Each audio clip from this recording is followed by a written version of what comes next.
kok wani batek jenggotku. Wes bunuh aja, kasihkan dia ke macan atau dilempar ke sungai lagi. Nopo kata Asia istri Fir'aun, mas sabar dulu dah mas. Teman mas mawon ya. Kalau lagi, ayo kok panu. Yang sewu. Sabar toh mas. Bocah cilik ki urung ngerti apa-apa. Urung beneh, urung duwe akal. Saman coba satunya 2 mangkok, satunya berisi bara api, satunya berisi susu. Lek Pak milih susu Pak. Oh iya. Lek bocah kingko beneh dhek mesti milih susu. Tapi lek rong beneh mesti milih sesuatu yang dalam pandangan mata dia menarik itu walaupun berbahaya. Akhirnya disuguhi tenan, dicek kecerdasan anak kecil. Yo milih bara api, tuncak ini yo sampai ilate muah-muah yo panasen. Akhirnya sampai tua terjadi kerusakan permanen di ujung lidah Nabi Musa alaihissalam ketika beliau berdakwah mengalami kesulitan berbicara. Lho niki nabi Pak, calon nabi sing ulul azmi minar rusul. Wa kallamallahu Musa taklima. Ngene cek cilik urung ngerti sing apik sing elek, urung ngerti ndi sing dipilih, apa meneh dudu anake dudu calon nabi. Maksudnya ngoten Pak nggih. Bocah cilik niku aja kon milih dhewe, dipilih nih. Pomone kon ngaji gak gelem, pilihane gak gelem yo kudu dipilihne kon sing gelem. Ngoten nggih. Kudu dipilihne saestu. Kula niku ngecek anak kula wis SMA. Wis masuk SMA. Kula jak nang toko pakaian niku. Halah, sing dipilih niku celana mbah-mbah. Sampai kula diuring-uring mayo, mau anak kon milih, milih dhewe tak jarne. Lho wis SMA lho urung iso milih sing celana pantes. Apa meneh cilik dadose permila nggih. Sedaya kedah dipun awal dilihat mana yang baik dan tidak untuk anak kita. Terus kemudian ini singkat-singkat mawon. Di dalam hadis lain Rasulullah Shallallahu Alaihi Wasallam niku ndawuhne alimu auladakum bisalasati khisalin hubbu nabiyikum wa hubbu ahli baitihi wa qiraatul Qur'an. Fa innahum ya'isuna fi zamanin ghairi zamanikum. Niki hati-hati nggih. Ajarilah anakmu dengan 3 perkara. Yang pertama adalah hubbu nabiyikum, mencintai nabi kalian yaitu Nabi Muhammad sallallahu alaihi wasallam. Nggih. Dan mencintai ahli baitnya. Niki prosesnya lek diterangne lama. Kalau dalam kamus bercinta di dalam negeri Cina itu dikatakan wanita jatuh cinta melalui mata, tetapi laki-laki jatuh cinta melalui laki-laki jatuh cinta melalui mata. Dari mana datangnya cinta? Dari mana datangnya lintah? Dari sawah turun ke kali jari ini. Dari mana datangnya cinta? Dari mata turun ke hati. Permilo, karena laki-laki itu turunnya cinta, masuknya cinta itu melewati telinga. Anak-anak ini sering diperdengarkan tentang kisahnya Rasulullah, keagungan Rasulullah dan keluarganya serta duriah-duriahnya, supaya tertanam di dalam hati tentang keagungan Rasulullah, yang akhirnya di dalam hati mereka tertanam raos sekonyong sekoder, I love you ya Rasulullah. Niku kudu niku lek mboten jenengan nate krungokne ngerti Nabi Muhammad e ora, lho piye meneh? Kan repot nggih. Niki lek diterangne benjing mawon nek mulutan. Terus wa qiraatul Qur'an, dan membaca Quran. Fa innahum ya'isuna fi zamanin ghairi zamanikum, karena anak-anak kalian akan hidup di zaman bukan seperti zaman kalian. Semakin zaman itu mendekati kiamat, jauh dari lentera munculnya Rasulullah, akan semakin gelap di dalam keimanan kita. Anak-anak dijauhkan dari Quran, dia tidak akan mendapatkan pancaran nurnya Al-Quran, yang artinya itu adalah hidayah dari Allah Subhanahu wa ta'ala. Di dalam ilmu psikologis modern yang dipahami dan digeluti dan dijadikan acuan oleh para psikiater baik di Inggris dan Eropa Barat atau Amerika, itu ada sebuah acuan perkataan secara jasmania. Jasmani ini wadak kasar rogo ini. Secara jasad, kula panjenengan itu adalah apa yang kita makan dan apa yang kita minum. Gitu. Karena seluruh tulang-tulang kita, daging dan seluruh yang ada di tubuh kita terbentuk dari unsur-unsur makanan dan minuman yang kita konsumsi setiap hari. Ya, Mbuh telo, mbuh gedang, mbuh sego pun itulah yang membentuk tubuh kita. Tetapi secara ruhaniah, nyun sewu nggih, sik mireng nggih King Riku. Secara ruhaniah, dirimu adalah apa yang kamu baca. Gitu. Secara kejiwaan kita, pemikiran kita, gaya berpikir kita, gaya sikap kita dalam serawung dengan masyarakat itu sangat tergantung dan sangat terpengaruh oleh bacaan-bacaan yang kita baca sehari-hari. Lek kula panjenengan senengane maca Quran, seluruh otak kita, seluruh rohaniah kita akan mendapatkan nutrisi dari Quran. Insya Allah nanti sedanten akhirnya menjadi sae. Lele adoh ko Quran wa qala ar-rasulu ya qaumit ya rabbi inna qaumit takhadhu hadzal qur'ana mahjura. Rasulullah niku pun wadul yang Gusti Allah di zamane Rasulullah kasih sugeng. Ya Allah, kaumku ini adalah kaum yang meninggalkan Quran. Ternyata benar. Monggo anak-anak niki alimu bi qiraatil Quran, diulang nih maca Quran, aja nuruti gak gelem wis. Sekarat kuburan rumah sakit. Harus dipaksa Pak nggih. Wong anake ustaz sing nek gawe di bismillah ya dikon ngaji sik angel. Apa meneh sing gak di bismillah? Ngene mboten. Angel meneh. Dadi kudu jenengan sami telaten dan tegas di dalam mengarahkan supaya bagaimana anak-anak kita mau membaca Al-Qur'an. Oh niki kula tambahi 5 menit lagi nggih. Ini omah kula adoh kok. Di dalam surat Al-Kahfi di mana dikatakan oleh Rasulullah Shallallahu Alaihi Wasallam, barang siapa membaca surat Kahfi pada malam Jumat atau hari Jumat, maka akan memancar dari tempatnya dia membaca sampai seminggu, nur sampai ke Mekah sana. Tenggene hiji napa niku rukun Yamani memancar terus. Jenengan niku punya cahaya yang langsung teng rukun Yamani di Ka'bah sana. Rukun pojokan Ka'bah sing madi mustajabah lek didamel donga. Niku lek maca surat Kahfi malam Jumat. Lah di dalam surat Kahfi niku sing badhe kula terangne ada sebuah ayat nggih. Wa ammal jidaru fakana li hulamaini yatimaini fil madinati wa kana tahtahu kanzul lahuma wa kana abuhuma sholihah. Ngoten nggih Kang.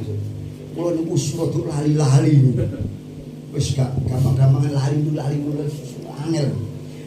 Wa ammal jidaru fakana li hulamaini. Nabi Khidir kalih Nabi Musa alaihi wassalatu wassalam ketika perjalanan, kita enggak misal-misalnya kok kesuwen dadi kisahne kabeh ya Pak. Wong acara tasmihan kaya acara mulutan ndak pantes. Gitu, kedawan. Nabi Musa kali Nabi Khidir niku masyaallah wis keruwen nang negeri Antiokhia mriku. Antiokhia niku SP3 ngalor didik lah. Iya nggih. Antiokhia niku separuh wis daerah Mesiritan. Lah niku mluwaku sampai kelaparan.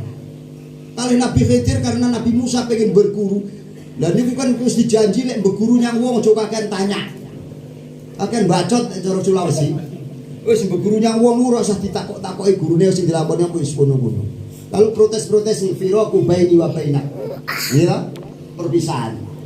Ketika sudah lapar, tadi menemui sebuah kampung, minta disuguhi minum atau apa untuk menghilangkan lapar, yang dimana itu adalah ada di daerah timur tengah sana. Apabila ada orang yang dalam perjalanan kelaparan, wajib entah di mana saja mereka menyuguhkan makanan untuk menolong mereka fisabilillah, atau orang yang dalam perjalanan. Dilalah loh nasibnya Nabi Khidir atau Nabi Musa itu jaluknya bener wong yo gak diwehi. Saking luwene nggih dilalah nasibnya, masyaallah. Coba nih Gusti Allah. Lah ketika mereka sudah agak kelelahan mendekati sore dalam keadaan lapar, tiba-tiba menjumpai sebuah pagar yang mau roboh. Arep ambruk tinggal liwat 5 menit men sewe. Aru Nabi Khidir didekne ditegakkan. Entah dicengkali nopo, pokoknya kalau Nabi Khidir piye amrih gak ambruke. Nggih. Dan setelah itu tegak berdiri Nabi Musa ngomong ke Nabi Khidir, "Wahai Khidir, engkau gimana? Setidaknya engkau tadi minta upah kepada pemilik pagar itu, kan kita sudah bekerja membetulkan dan menegakkan pagar itu. Sementara kita di kelaparan minta amal gak dikasih." Terus nopo jawab Nabi Khidir, Wa amal jidaru fakana ligulamin yatimeni fil madinah. Pager iki no pagere tembok kebunane bocah cilik loro sing yatim pisan. Bapake wis ninggal, ibu wis gak ono, yatim biasane bapake gak ono nggih. Tapi lek terus yatim piatu niku istilah pundi mboten patek paham kula. Lah niku akhire ngoten. Iki bocah yatim. Bapake wis ninggal. Terus di bawahnya pager ini ada harta karun yang tersimpan. Iki Bang, harta karun yang tersimpan. Ojo ambruk saiki, tapi bocah cilik besok lek wis gedhe mau ambruk ya ora apa-apa. Dialah yang akan menemukan harta karun yang dipakai, yang disimpan oleh kedua orang tuanya. Bapake biyen wong saleh, dieling-eling lek bapake wong saleh niku sak turun-turune dieling-eling. Oh biyen pake wong saleh. Niku Mbah Punimin niku wong saleh, dia tiyang sae kuburane niki. Kan ngoten. Artine ngoten iki wa kana abuhu masolihah. Lah kula sampai nih beberapa mufasir yang kula delok tentang tafsir Ibnu Katsir niku menjelaskan apa yang dimaksud kanzul lahuma atau harta karun keduanya. Ternyata di situ ada 5 lempeng emas murni, 5 lantakan emas, 5 ngeten nggih. Tetapi di setiap emas itu ditulisi kalimat hikmah. Yang terakhir, yang keempat dan kelima itu la ilaha illallah Muhammadur Rasulullah. La ilaha illallah Muhammadur Rasulullah. Nggih. Terus sing kula sing setunggal kula sebut nih, nek tak sebut iki kabeh iki kedalon kula. Ya. Ajibtu lil insan kaifa yafrahu kaifa yahzanu wa huwa amana bil qadri. Aku heran kepada manusia. Dia itu iman terhadap takdir, tapi dia kok susah. Gitu. Susah itu kan reno-reno, misalnya sawit asale larang malih murah. Itu kan takdir loh. Aku heran menungso iki kabeh wis pesten, wis takdir wis ngono kuwi. Ngapain susah-susah? Karek 900 asale 3000. Lah waktu 3000 ya ora daftar haji. Saiki murah nek gelo. Ya gitu. Iku susah wis. Khuliqal insanu halua. Mboten maksud kulikul insanu halua niku menungso diciptakne dengan sifat yang merepotkan. Niku Gusti Allah dawuhe ngoten.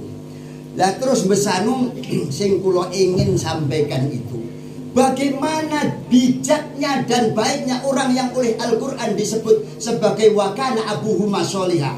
Selain dia meninggalkan lantakan 5 keping 5 emas murni, 5 lantakan emas murni, di dalamnya niku ada ilmu dan ada kalimat tauhid la ilaha illallah Muhammadur Rasulullah. Loh Muhammad Rasulullah kok sing zaman Musa. Oh Nabi Adam Nabi Muhammad kok dadakno. Apa malih Nabi Musa Nabi gitu. Dan ini bijaksananya orang tua.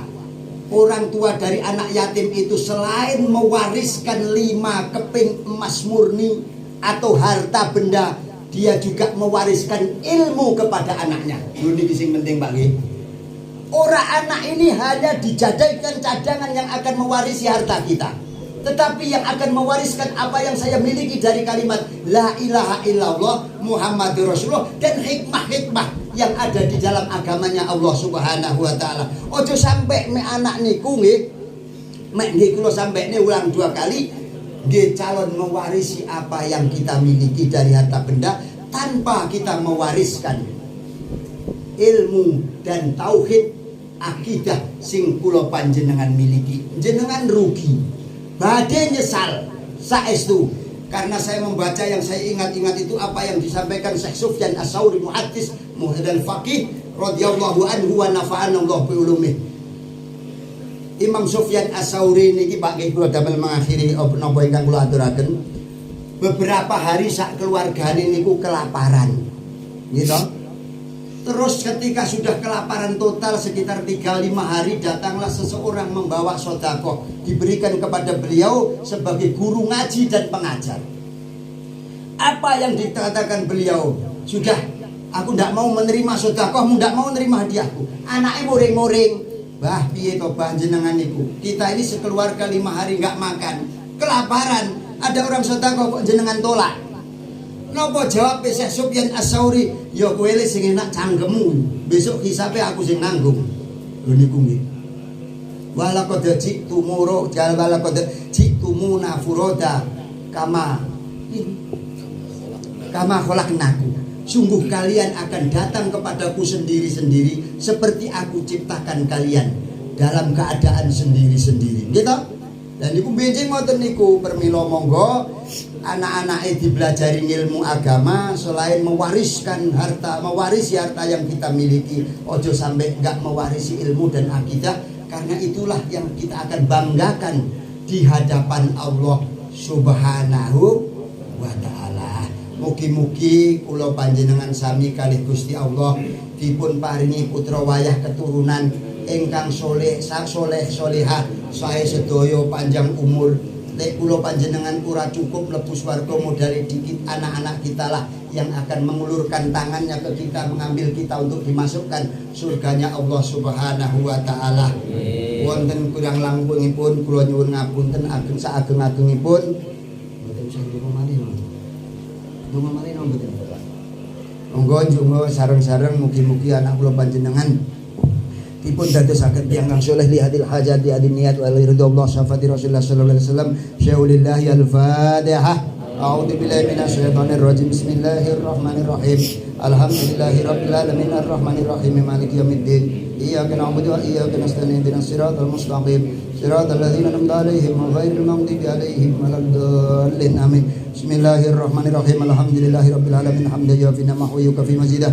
Allahumma shalli wa sallim ala sayyidina Muhammad wa ala alihi washabihi ajmain. Allahumma inna nas'aluka bi Muhammad nabiyyuka wa Ibrahim khalilika wa Musa najika wa Isa kalimatika wa ruhika ya Allah. Allahumma inni as'aluka bi Taurati Musa wa Injili Isa wa Zaburi Daud wa furqani Muhammadin sallallahu alaihi wasallam wa alihi ajmain wa bi kulli wahyin aw haitahu aw qadain qadaita sa'ilin a'taitahu aw ghaniyin afqartahu aw faqirin aghnaytahu aw dhalin hadaitahu ya Allah. Allahumma inna nas'aluka bismika alladhi anzalta ala Musa sallallahu alaihi wasallam wa nas'aluka bismika alladhi basasta bi arjaqal ibad wa nas'aluka bismika alladhi wada'tahu ala al-ardi fastaqarrat wa nas'aluka bismika alladhi wada'tahu ala al-jibali farasat wa nas'aluka bismika alladhi wada'tahu ala as-samawati fastaqallat wa nas'aluka ya Allah bismika alladhi istaqalla bi arshuka wa nas'aluka bismika tuhri al-tahir at-tahir al-ahad as-samad al-widri al-munzal min ladunka fi kitabika minan nuril mubin wa nas'aluka bismika alladhi wada'tahu ala an-nahari fastanara wa ala al-laili fa'adlama wa bi azamatika wa kibriyaika wa nuri wajhikal karim antarzuqana wa auladana al-Qur'an wal ilma bi ya Allah antarzuqana wa auladana al-Qur'an wal ilma bihim antarzuqana wa auladana al-Qur'an wal ilma bi ya Allah wa tukhallidu bi luhumina luhumihim wa dima'ina wa dima'ihim wa absharina wa absarihim wa tastaqbil bi jasadina asadihim bi haulika wa quwwatik fa innahu la haula wa la quwwata illa bika ya arhamar rahimin. Rabbana hab lana min azwajina wa dhurriyyatina qurrata a'yun waj'alna lil muttaqina imama. Rabbi hab li minas sholihin rabbi hab li min ladunka dhurriyyatan thayyibah innaka sami'ud du'a. Rabbana atina fid dunya hasanah wa fil akhirati hasanah wa qina adzabannar. Sallallahu alaihi sayyidina Muhammad wa alihi washabbihi wabarakatuh. Subhana rabbika rabbil izzati amma yasifun salamun alal mursalin walhamdulillahi rabbil alamin. Taqabbalallahu minkum.